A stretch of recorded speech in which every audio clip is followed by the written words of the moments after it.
जय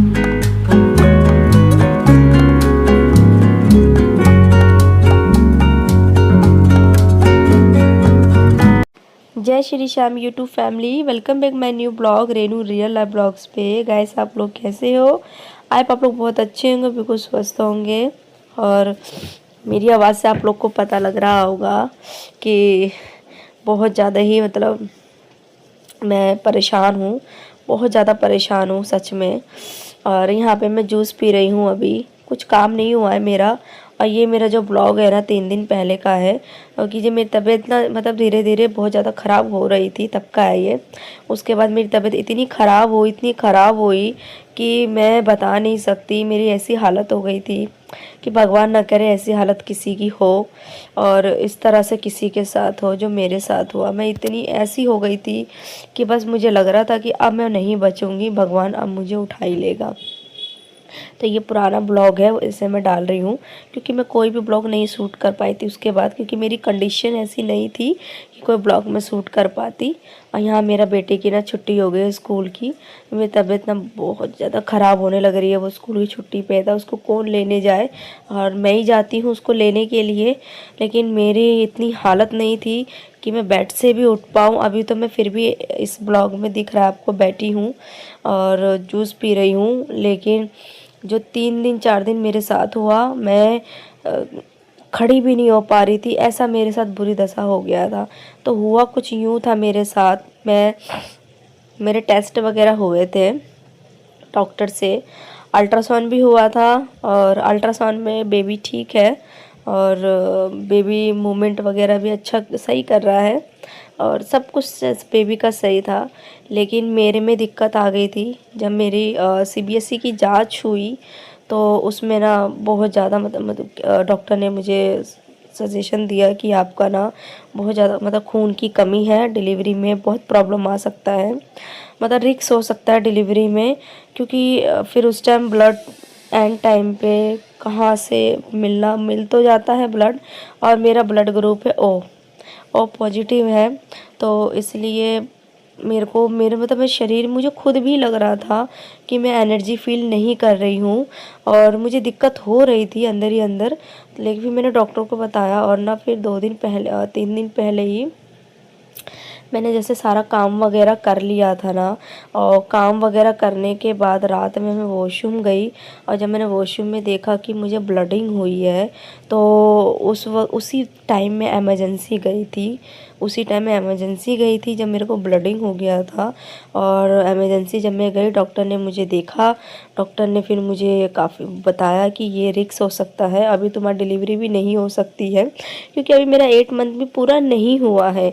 और ये डिलीवरी रिक्स कहते हैं कि 8 मंथ की डिलीवरी ना बहुत ज़्यादा रिक्सी भी होती है, माँ और बच्चे के लिए भी, क्योंकि माँ भी नहीं ठीक रहती है और बच्चा भी नहीं ठीक रहता पूरी तरह से। तो वो डिलीवरी नहीं करवा सकते थे। लेकिन जो मेरी कंडीशन हो गई थी ना, मैं बता नहीं सकती हूँ।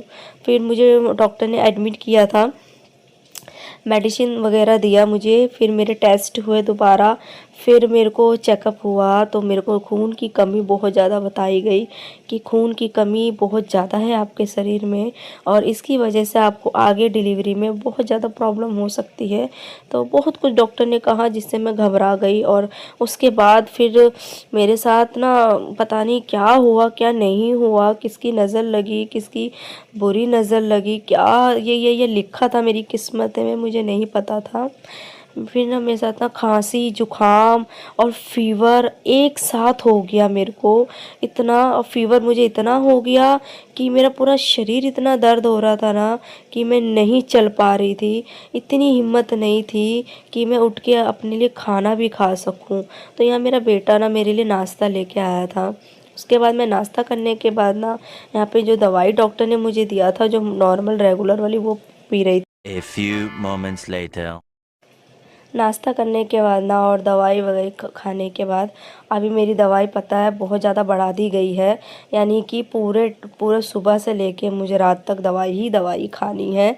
इतनी दवाई हो गई है, अगर दवाई मैं नहीं खाई तो मेरे लिए दिक्कत हो जाएगी और साथ साथ मेरे बच्चे के लिए भी दिक्कत हो जाएगी।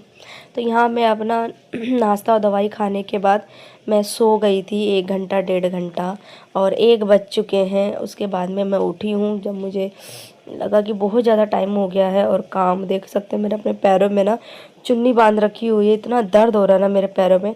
अभी तो मैं फिर भी कर रही हूँ काम इस ब्लॉग में, लेकिन दूसरे दिन तो मेरी ये भी हालत नहीं थी कि मैं 1 गिलास पानी भी ले पाऊँ, और मैं बेड से भी पैर नीचे नहीं रख पा रही थी, इतनी बुरी मेरी हालत हो गई थी।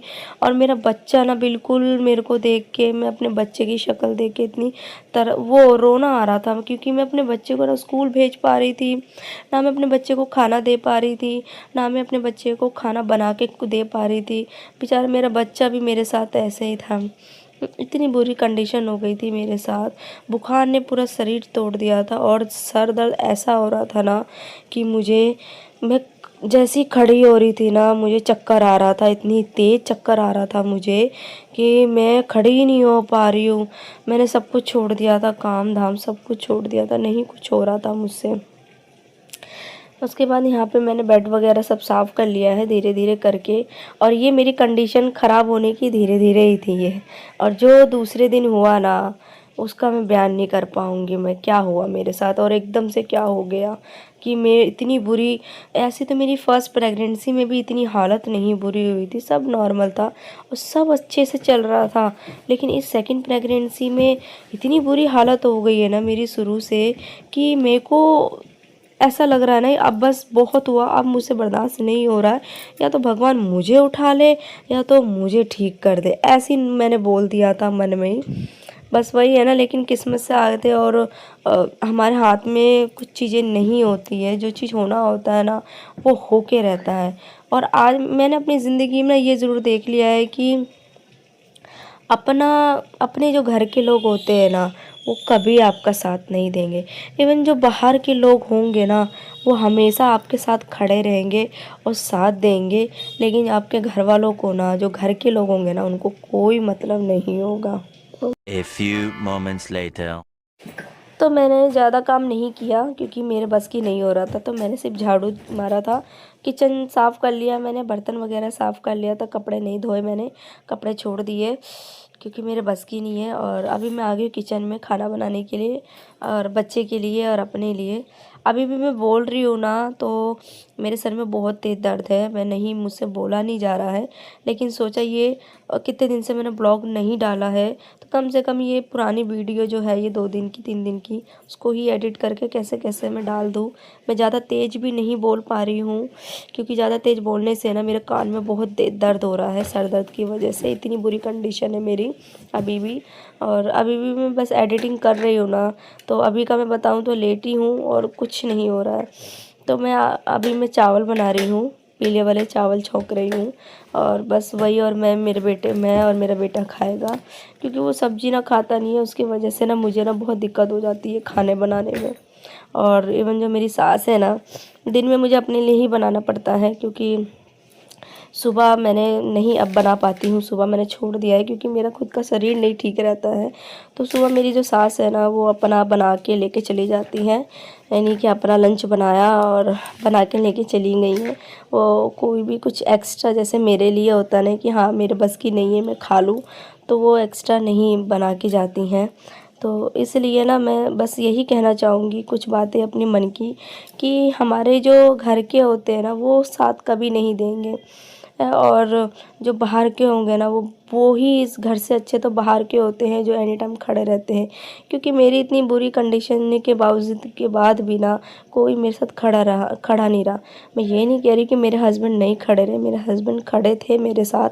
मेरी मम्मी, यानी कि मेरी मम्मी खुद वो आई, वो मुझे लेके गई थी हॉस्पिटल। मुझे कोई मतलब मेरे ससुराल में से कोई भी मुझे हॉस्पिटल लेके नहीं गया था। मैं इतनी बुरी कंडीशन में थी ना, इतनी मैं रो रही थी, इतनी 3 दिन से मैं इतना तड़प रही थी ना, रो रही थी। और मेरे ससुराल में मेरे सास ससुर ने इवन बिल्कुल नहीं पूछा कि मुझे क्या हुआ है, मैं क्यों रूम से नहीं निकल रही हूँ, क्या नहीं। एक बार भी मेरे को झूठे मुँह कहते ना, हम दुश्मन को भी पूछ लेते हैं कि उसके साथ क्या हुआ है, लेकिन मैं तो इस घर की बहू हूँ ना। एक बार भी मेरी सास ने मुझसे नहीं पूछा। मुझे इतना रोना आया ना, इसलिए अब मैंने भी सोच लिया है कि मैं भी वैसे ही करूँगी जैसा मेरे साथ व्यवहार किया गया है। बस मेरा अच्छे से बेबी हो जाए, बच्चा हो जाए, और बस मैं जल्दी से ठीक हो जाऊँ भगवान। क्योंकि ये हालात और ये दिन कभी ना कभी तो मेरे बदलेंगे, ऐसे नहीं रहेंगे। तो गाइस आज का ब्लॉग यहीं तक था। आई होप पसंद है तो प्लीज़ लाइक कमेंट शेयर जरूर करना, और